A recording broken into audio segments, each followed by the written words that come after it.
अब जो भी स्टूडेंट स्कॉलरशिप का इंतजार कर रहे हैं उन सबको ये पता होना चाहिए कि इस बार किन डॉक्यूमेंट्स की कमी की वजह से लोगों को स्कॉलरशिप से वंचित किया जाएगा। बहुत बड़ी इंस्ट्रक्शन है और बहुत सारे डॉक्यूमेंट है इस बार, तो आप सबको पता होना चाहिए ताकि आप सभी अपने डॉक्यूमेंट सही करवा सकें। तो यहाँ पर पहले डॉक्यूमेंट है जाति और मूल। अगर आपके जाति और मूल के टोकन नंबर में भिन्नता है, यानी जाति और मूल निवास में, नाम में, पिता के नाम में कहीं भी कोई मिसमैच है तो आपको स्कॉलरशिप से वंचित किया जाएगा और किया जा चुका होगा कहीं तक, जहाँ तक बिल बन रहे हैं। तो यहाँ पर आपको क्या चेक करना है कि आपका जाति प्रमाण पत्र और मूल निवास प्रमाण पत्र है उसमें जो आपका नाम है, आपके पिता का नाम है और बाकी जो डिटेल है वो आपकी 10th की मार्कशीट के अकॉर्डिंग है कि नहीं, आपके आधार कार्ड, जन आधार कार्ड के अकॉर्डिंग है कि नहीं, सेम एक जैसा है कि नहीं। तो ये सबसे बड़ी दिक्कत आ रही है स्टूडेंट को। अगर कोई कमी है तो वो कमी पहले आप जन आधार कार्ड में सही करवाइए, आधार कार्ड के माध्यम से KYC करवा के, और उसके बाद दोबारा से आप नया जाति या फिर नया मूल निवास बनवाइए ताकि आपका स्कॉलरशिप का फॉर्म अटके नहीं। आपको जाति और मूल निवास प्रमाण पत्र कहीं अलग से अपडेट करने की जरूरत नहीं है, जन आधार कार्ड में ऑटोमेटिक अपडेट हो जाते हैं। अगर आप नए बनवाते हो तो वो जन आधार कार्ड में ऑटोमेटिक अपडेट हो जाएंगे। दूसरी सबसे बड़ी अपडेट ये है कि आपका खुद का बैंक अकाउंट SSO पोर्टल पर यानी जन आधार कार्ड पोर्टल पर अपडेट होना चाहिए। इस बार जो स्कॉलरशिप आने वाली है, छात्रवृत्ति आने वाली है, वो आपके खुद के अकाउंट में आएगी। अब तक क्या था कि जन आधार कार्ड की मुखिया महिला के खाते में पैसे भेज दिए जाते थे, मुख्यतः स्टूडेंट की माताओं के खातों में पैसे आ जाते थे, लेकिन अब ऐसा नहीं है। अब स्टूडेंट का खुद का अकाउंट होना चाहिए और वो अकाउंट जन आधार कार्ड में लगा हुआ होना चाहिए, उसी अकाउंट में पैसे आएंगे। और बात तो यहाँ तक हो रही है कि आधार कार्ड भी लिंक होना चाहिए, यानी DBT इनेबल होना चाहिए, तभी आप सबको आपकी स्कॉलरशिप का पैसा मिलेगा। इसी के साथ इनकम अपडेट जो आप कर रहे हो जन आधार कार्ड में वो सही होनी चाहिए। इनकम अपडेट के बारे में आप सबको पता होना चाहिए कि हर स्कॉलरशिप का एक अलग क्राइटेरिया होता है। कुछ स्कॉलरशिप 2.5 लाख से कम इनकम वालों को दी जाती है, कुछ 2 लाख से कम वालों को। इस तरह से जो इनकम का क्राइटेरिया है उसको मद्देनजर रखते हुए आपको जन आधार कार्ड में आय अपडेट करनी है।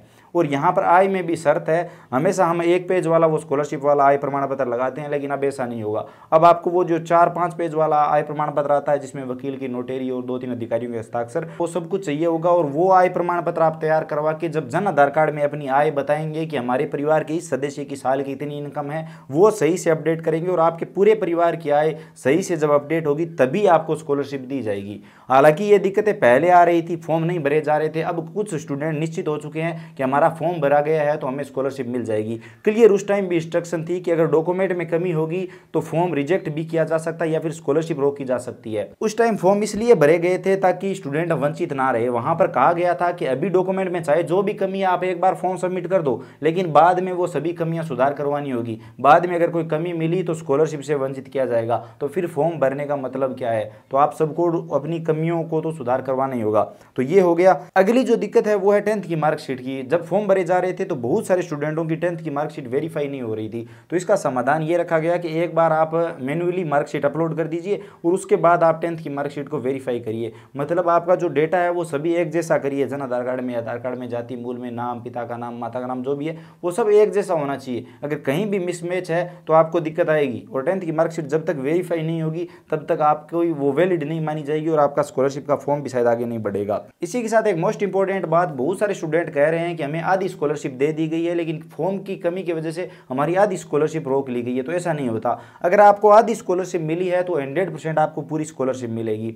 जैसे बीएड वालों को 27,000 के करीब स्कॉलरशिप दी जा रही है, तो यहाँ पर अगर आपकी आधी 14-15 हज़ार रुपये आ चुकी है तो आपको पूरी 100% दी जाएगी। यहाँ पर क्या है, सेंटर स्टेट का अलग अलग सिस्टम है, तो कुछ स्कॉलरशिप पहले दे दी जाती है और कुछ बाद में। अभी 2 चरणों में हो रहा है सिस्टम, तो यहाँ पर घबराने की जरूरत नहीं है, आपको आपकी पूरी स्कॉलरशिप मिलेगी।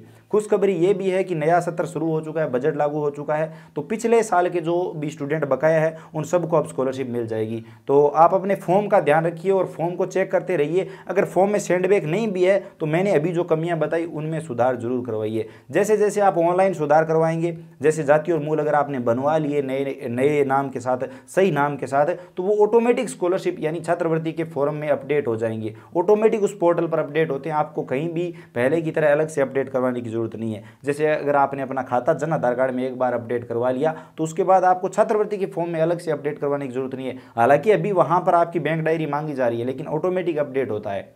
तो आई होप आप सब समझ गए होंगे, आपको वीडियो इन्फॉर्मेटिव लगा होगा। उन सभी दोस्तों के साथ वीडियो को शेयर करिए जिन्होंने स्कॉलरशिप का फॉर्म भरवा रखा है या फिर जो अध्ययन कर रहे हैं, स्कॉलरशिप की आस लगाए बैठे हैं। आई होप वीडियो पसंद आया होगा। वीडियो पसंद आया तो लाइक करिए, अपने दोस्तों के साथ शेयर जरूर करिए। चैनल पर नए हो तो सब्सक्राइब करके बेल आइकन प्रेस कर लीजिए इसी तरह के नई वीडियो और नई अपडेट सबसे पहले देखने के लिए। इसके अलावा अगर आपके मन में कोई भी सवाल सुझाव है, आपको और कोई दिक्कत आ रही है स्कॉलरशिप के फॉर्म से संबंधित, तो बेझिझक कमेंट सेक्शन में बताइए, हम जरूर बात करेंगे। चलिए मिलते हैं अगले वीडियो में किसी नई अपडेट के साथ।